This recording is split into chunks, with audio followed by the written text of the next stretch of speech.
Hi everyone, welcome to this week's edition of Midweek Market Update.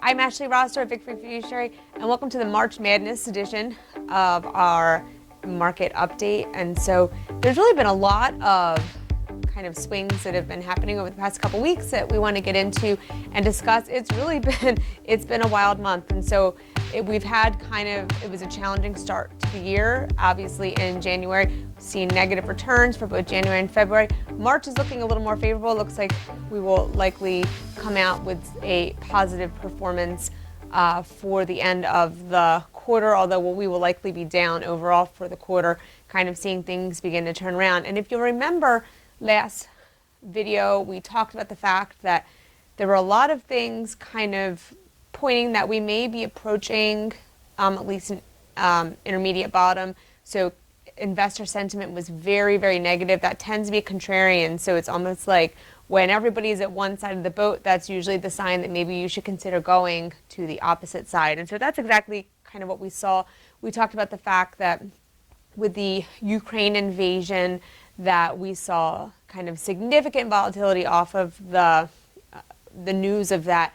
And again, saying that let's not be too quick, though, with making emotional responses to that, because if we look back at what's happened to previous invasions, a lot of times you can almost see the bottom occurring right at the time of that news. And then, as other factors are able to be priced in, markets tended to recover. And we actually kind of saw that happen again just this time, and which I'll kind of get into in a couple minutes, really show you what that looks like. So again, the idea here was that while there was a lot of kind of negative news going on, you don't really want to necessarily make decisions on investments based upon news and different things and allowing headlines to kind of drive action. We want to make sure that we're using a math and rules-based approach.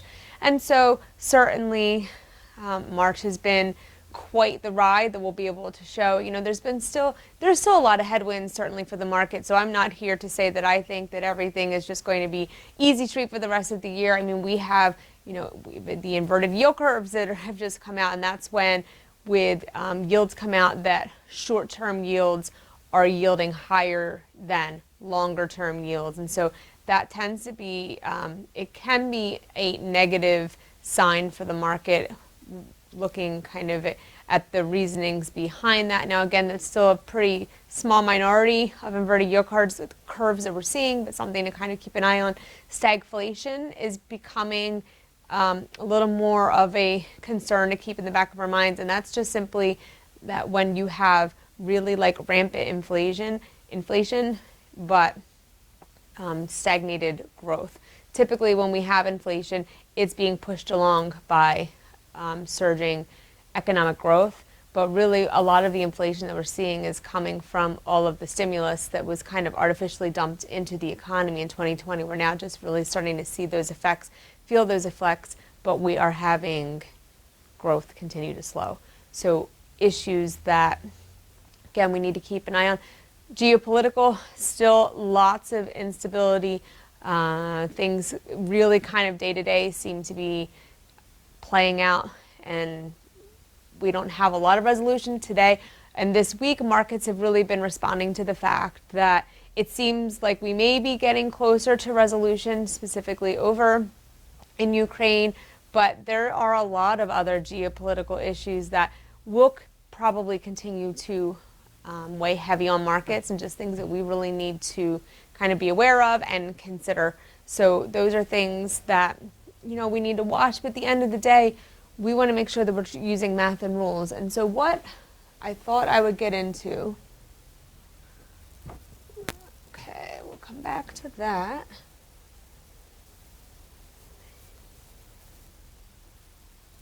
So number one, I just want to look at technical chart. This is the S&P 500. And so if we go back all the way back to October, if you can remember that far back, we had a really pretty significant rally. Then we'd had some volatility coming into December, and then the Santa Claus rally came. Then right at the beginning of January, we really just started with this kind of sell-off, and we've just had pretty heavy pressure ever since. And so I want to kind of show you kind of where we are. So we kind of hit these bottoms end of February, early March, and we've really had a pretty significant steady rally moving up. Now, this point here is pretty significant, so we finally did break out of this period of resistance here. We've now officially crossed over the 200-day moving average and the 50-day moving average. So these are things to watch, and then we've kind of continued. Now, one thing I'll mention is that when we look at our short-term indexes, we're really overbought at this point. So we went from being on one side completely oversold to now kind of completely overbought. And so our RSI, Relative Strength Index, is sitting about 62.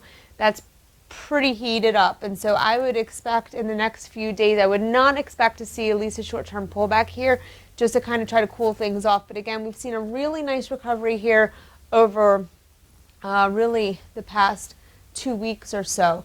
And something else that I think is important, now we have now officially closed higher than where we were just back in October. You look back where we were in the middle of October, and we've closed above that. So while this all felt really painful at the time, it was really important to kind of keep that long-term perspective and horizon about what's really happening, how much has actually happened, as opposed to just kind of being noise. And so here we see that some encouraging signs that we're seeing that maybe we have kind of found a bottom and we're getting ready to kind of work and move our way through that.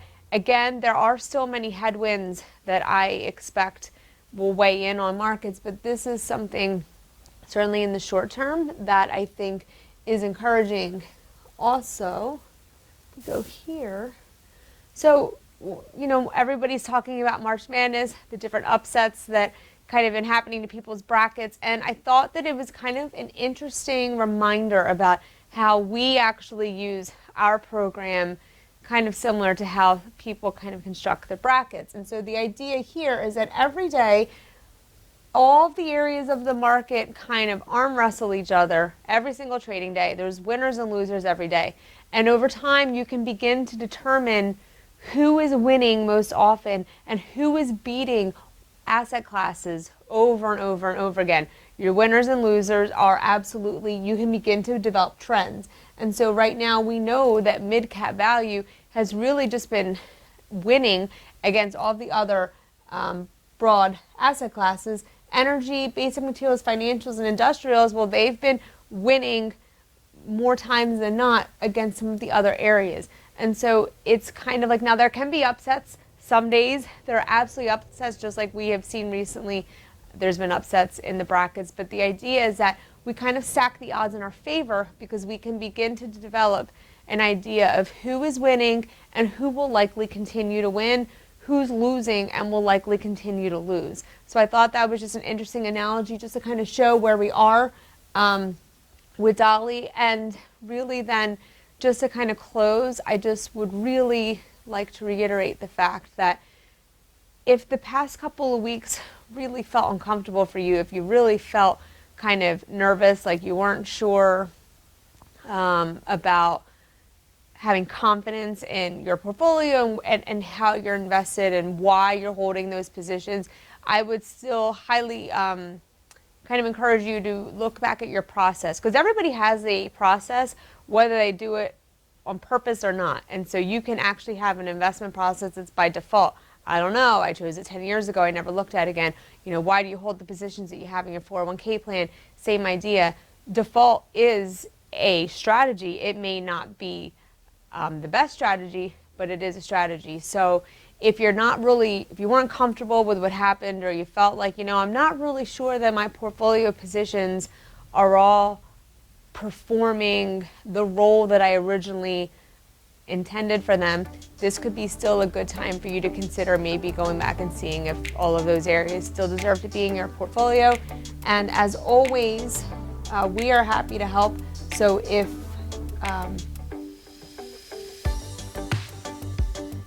there's anything that we can do to help you with that process, we're always happy to do that. So you can give me a call, 856-464-3100, extension 107, or you can always email me, ashleyr@victoryfiduciary.com. We're happy to help. So, and with that, we'll be back in 2 weeks for our next edition. Stay well, and we look forward to seeing you soon.